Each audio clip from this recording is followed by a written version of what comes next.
થઈ ચૂકી છે અહીંયા આગળ અને ગોપાલ ઇટાલિયા શરૂઆતમાં પાછળ ચાલી રહ્યા હતા પણ ધીમે ધીમે slow and steady wins the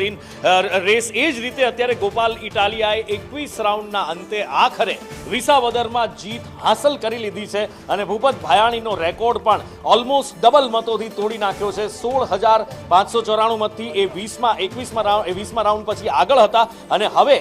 એ જીતી ચૂક્યા છે અહીંયા ભારતીય જનતા પાર્ટી ફરી એકવાર અને આ વખતે જે લીડનો આંકડો છે એ 17,581 વોટથી જીતી ચૂક્યા છે અને 17,581 વોટથી ગોપાલ ઇટાલિયા જીત્યા છે અને ગોપાલ ઇટાલિયા આ વખતે જે એમને ટોટલ વોટ મળ્યા છે એ વિસાવદરના કુલ મતદારોના 50% કરતાં વધારે વોટ મળ્યા છે 68,738 વોટ એમને મળ્યા છે અત્યારે જે ટોટલ આંકડો આવ્યો છે ટોટલ ગણતરી પૂરી થયા પછી 75,906 વોટથી તેઓ જીત્યા છે અને ટોટલ વોટ મળ્યા છે અને જે લીડનો આંકડો છે એ 17,581 છે ગઈ વખતે લગભગ 7,000ની આસપાસ લીડ હતી ભૂપત ભાયાણીની આ વખતે એના કરતાં 10-11,000 વોટ કરતાં વધારેથી જીત્યા છે અને આમ આદમી પાર્ટીમાં ખુશીનો માહોલ દેખાઈ રહ્યો છે ઘણા બધા કારણો કૃષ્ણાની પાછળ જવાબદાર ગણવામાં આવી શકે છે એક તો કેશુબાબા સાથેનો એમનો લગાવ પણ છે કેશુબાબા આ વખતે જ્યારે એઆઈ અવતારમાં આવ્યા તો વિસાવદરને કદાચ એમના બાપા ફરી યાદ આવ્યા હોય એની સાથે સાથે કૃષ્ણા એક મહત્વનો મુદ્દો જે ચર્ચાયો નથી અત્યાર સુધી જે ચર્ચવો ખૂબ જરૂરી છે અને એ છે ઇકો સેન્સિટિવ ઝોનનો મુદ્દો કારણ કે જે ગામડાઓએ 18,000 થી 20,000 ગામડાઓએ જે લડત શરૂ કરી હતી અને એમાં પણ વિસાવદર વિધાનસભામાં તો 2 સેન્ચુરી એમને આવે છે એક બાજુ ગિરનાર સેન્ચુરીના કાંઠાના ગામડાઓને પણ ઇકો સેન્સિટિવ ઝોનની અસર થાય છે અને આ બાજુ ગીર સેન્ચુરીના કાંઠા વિસ્તાર એટલે તમે પેલી બાજુ ભેંસાણ જતા રહો કે વડાલ જતા રહો એમને ઇકો સેન્સિટિવ ઝોન આવે અને આ બાજુ જ્યાં તમે ગીર બાજુ તમે જતા રહો સત્તાધાર કે એ બાજુના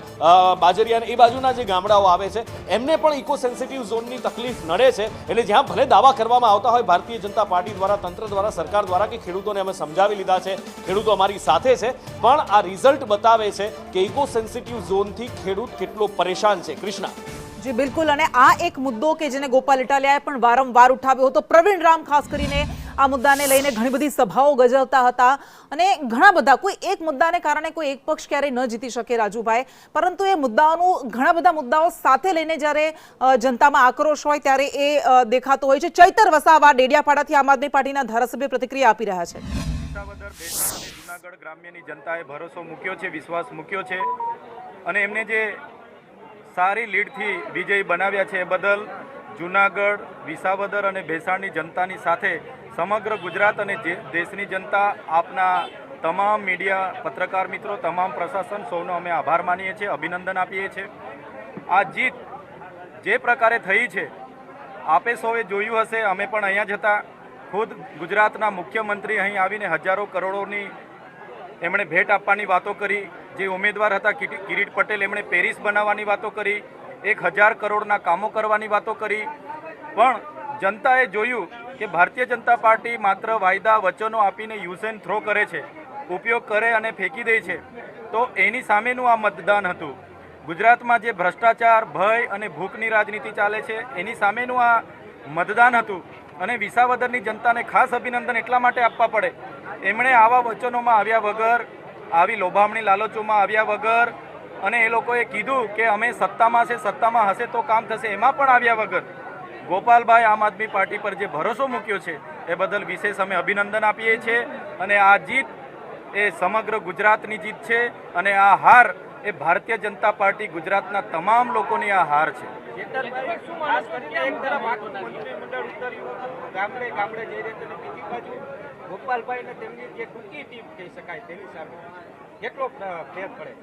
ભારતીય જનતા પાર્ટીની નીતિ રહી છે જે પ્રકારે અમારા પર પણ સામદામ દંડભેદ નીતિ અપનાવીને અમને પણ તોડવાની વાતો હતી એવા જે પણ નેતાઓને તોડીને લઈ જાય છે ભારતીય જનતા પાર્ટી એને યુઝ કરીને થ્રો કરી દે છે આજે તમે જવાહર ચાવડા હોય હર્ષદ રીબડિયા એવા ગુજરાતના કેટલા એવા સારા નેતાઓ છે કે જે લોકસેવામાં માનનારા હતા છતાં ભારતીય જનતા પાર્ટી એમની કારકિર્દી ખતમ કરી છે ત્યારે એની સામેની પણ આ એક મતદાન લોકોએ કર્યું છે સાથે સાથે આપના સૌના માધ્યમથી અમે અપીલ કરીએ છીએ ગોપાલભાઈના જીતવાથી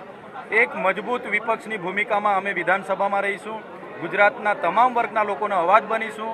અને ગુજરાતમાં પરિવર્તન લાવવા માટે જે પણ કોંગ્રેસ અને ભાજપના નેતાઓ પણ લોકસેવા કરવા માગે છે રાજકીય ક્ષેત્રે જોડાવા માગે છે એવા લોકો પણ આવનારા ભવિષ્યમાં આવે રાષ્ટ્રીય પાર્ટી આમ આદમી પાર્ટીમાં અમારી સાથે રહી તાલુકા જિલ્લા આવનારી વિધાનસભા સાથે રહી લડીશું અને આવનારા 27માં ગુજરાતમાં પરિવર્તન લાવવા માટે આપણે સૌ આગળ વધીશું. શું માનો છો ક્યાં સૌથી મહત્વનો મુદ્દો કયો રહ્યો છે આમાં? સૌથી મહત્વનો મુદ્દો અહીંયા ભારતીય જનતા પાર્ટીએ ઓપરેશન સિંદૂર, ભારત પાકિસ્તાન, હિન્દુ મુસ્લિમ, પેરિસ જેવા રોડ બનાવવાની વાતો કરી, કરોડો રૂપિયાની ભેટ સોગાતોની વાતો કરી, છતાં લોકોએ જોયું કે જે વ્યક્તિત્વ અહીંયા ઉમેદવારમાં છે એમની ભૂતકાળ ગુંડાગીર્દી સાથે જોડાયેલો છે, સહકારી ક્ષેત્રે કૌભાંડો સાથે જોડાયેલો છે, ભૂમાફિયાઓ સાથે જોડાયેલો છે, લેન્ડમાં બધી જ પ્રકારની એમની જે કામગીરી હતી એની સામે જનતાએ મતદાન કર્યું છે. ગોપાલભાઈ એનું વ્યક્તિત્વ અમે ખૂબ સારી રીતે જાણીએ છીએ, ત્યારે અહીંયા ગ્રાઉન્ડ પર રહેશે. નાનામાં નાના વ્યક્તિ તમામ વર્ણના લોકોના કામ ગોપાલભાઈ ઇટાલિયા કરશે.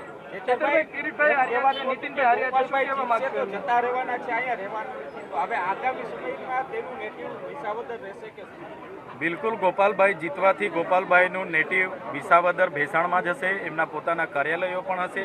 નાનામાં નાની કામગીરીથી લઈને તમામ મોરચે, તમામ પ્રકારના, પાણીના હોય, ખેતીવાડીના હોય, રોડ રસ્તા હોય, પાક વીમાની વાત હોય, રીસર્વેની વાત હોય, ઇકો ઝોનની વાત હોય, તમામ મોરચે અમે સડક